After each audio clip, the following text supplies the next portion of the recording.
Welcome to our podcast, I Never Lied, the Shelly Ann story. I will speak openly and honestly without fear of judgment or retaliation. I live in the city of Lloydminster. These are the famous border markers that separate the province of Saskatchewan and province of Alberta. You have to choose which province you want to live in. It is one or the other.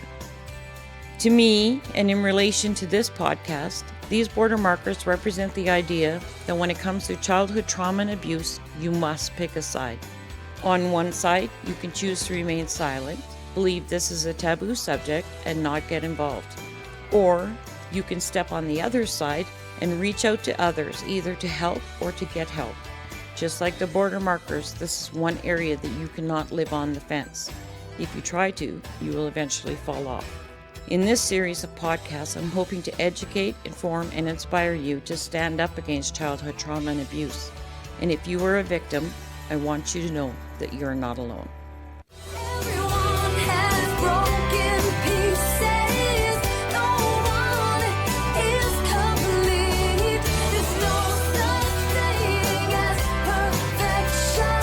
It's just not within reach. The puzzle inside is coming together, and I believe it's getting better. It's getting better.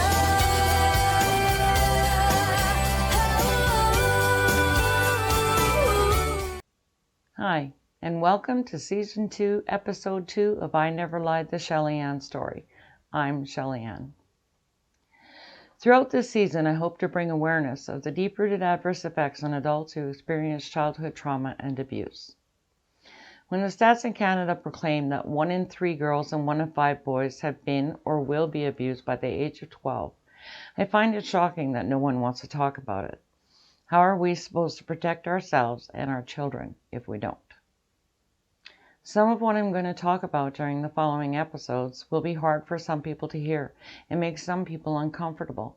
But I have to tell you that I believe if this wasn't such a taboo subject, I may have been able to get the help I needed when I needed it, and I wouldn't have suffered for so many years after my abuse ended. I believe with all of my heart that we need to talk about this in order to change what's happening. I will discuss the effects of childhood trauma and abuse that a child will experience and provide you with a list of indicators to watch for in a child's behavior. I will talk about the 2 main definitions of child abuse. I will raise your awareness of the various deep-rooted adverse effects on adults who experience childhood trauma and abuse, because I believe empowerment comes through education. So what is childhood trauma and abuse? Well, it can be many things, such as sexual or physical abuse, natural disasters, war, witnessing a death, a murder, or a suicide, kidnapping, rape, and incest, fires, violence in the home, mental and emotional abuse. Early trauma can have a devastating effect on a child's developing brain. The younger the child, the more effect the trauma and abuse will have. The upper portion of the brain, the cortex, is the part of the brain that develops bonding with others, learning to speak, learning to walk, learning to count, and so much more. In a child who feels unsafe or threatened, the lower portion of the brain focuses on survival. This can cause less development of the cortex, a smaller brain size, and fewer brain connections. Neglect is the most common form of reported abuse. The child does not receive the comfort and nourishment needed in their early years of life. The child suffers starvation or suffers from a lack of a shelter. Neglect is when there is a lack of medical care and emotional support. Neglect is also when a child is left alone or with poor supervision. There are 2 types of child sexual abuse. First, let's talk about physical contact and touching. This is the touching of a child's private parts for sexual purposes. making a child touch someone else's private parts for sexual purposes, or putting objects or body parts inside the vagina, the mouth, or the anus of a child for sexual purposes. Secondly, there's the no-contact sexual abuse. Taking photos of a child in sexual poses and positions. Encouraging a child to watch or hear about sexual acts. Inappropriate watching of a child undress or use the bathroom. And have you ever heard someone say that they were made to feel very uncomfortable just by the way somebody looked at them? Making comments like, "He was undressing me with my eyes." Well, I want to tell you that this is absolutely traumatizing to a child. When a child is forced to participate in or engage in either type, it is sexual abuse. So what are some of the symptoms you can watch for in a child who is suffering from trauma and abuse? And I need to point out to you that not all children will display all of these symptoms. It's just a list of things to watch for. So if you notice a change in characteristics like the child displays a high anxiety or terror, the child is constantly on alert and begins to have panic attacks, the child reenacts the situation. For example, they touch another child inappropriately. If the child is expressing extreme irritability, anger, or physical pain. The child starts having nightmares or bedwetting. The child has an extreme lack of energy and inability to concentrate.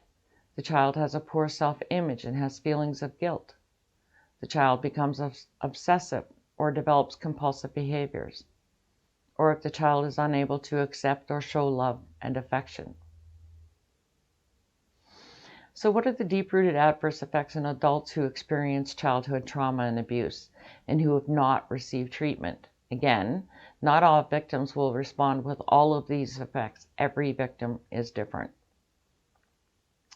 Severe anxiety and panic disorders, low self-esteem, self-sabotage, self-harm, and they become self-destructive.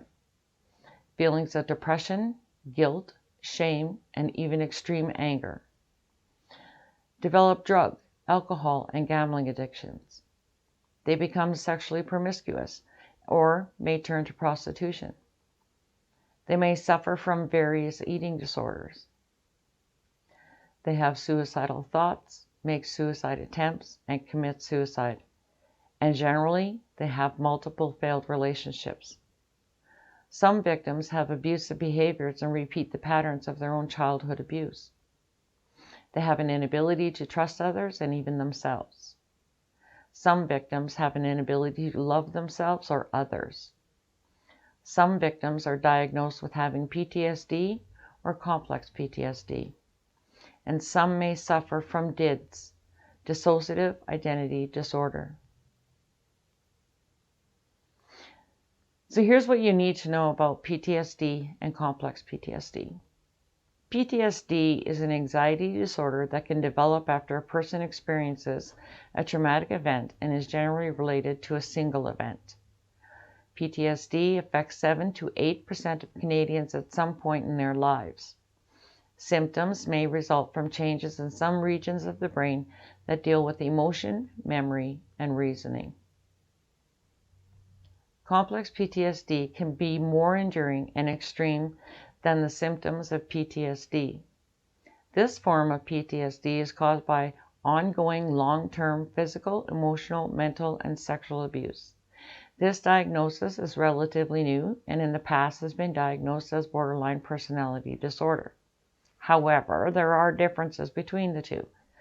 People with complex PTSD have consistent negative self-conceptions, while people with borderline personality disorders have self-conceptions that are unstable and ever-changing. So these are some of the symptoms of PTSD and complex PTSD. Reliving the trauma through flashbacks and nightmares. Avoiding situations that remind them of the trauma. Dizziness or nausea when remembering the trauma. Hyperarousal, which means being in a continual state of high alert. The belief that the world is a dangerous place. A loss of trust in themselves and others. Easily startled and have extreme terror reactions. But they also have a negative self-view. It can cause a person to view themselves negatively and to feel hopeless, guilty, ashamed, and often consider themselves different from others. They have changes in beliefs and worldviews. People with either condition may hold a negative view of the world and the people in it, or lose faith in previously held beliefs. Emotional regulation difficulties. These conditions can cause people to lose control over their emotions. They may experience intense anger or sadness and thoughts of suicide. Relationship issues.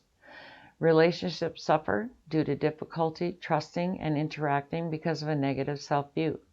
A person with either condition may develop unhealthy relationships because of how they are relating to their past. People pleasers. A person who tends to become a people pleaser, even at the cost of their own happiness, wants, and needs.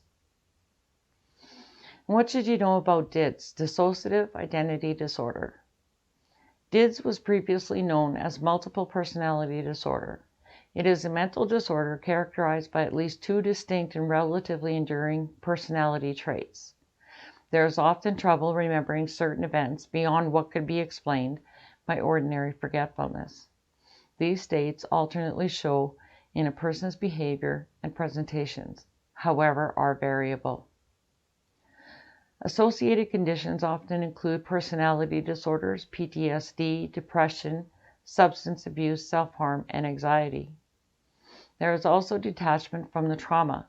A person may disassociate, which means feeling detached from their emotions, physical sensations, and physical pain. And some people completely forget the trauma. If you recognize any of these behaviors in a child, it's imperative that you speak up for that child and get them help. If you recognize any of these behaviors in yourself, please remember this: asking for help is a sign of strength, not a sign of weakness. If you recognize these behaviors in any of the adults you know, please reach out to them with love and understanding and provide some guidance towards help.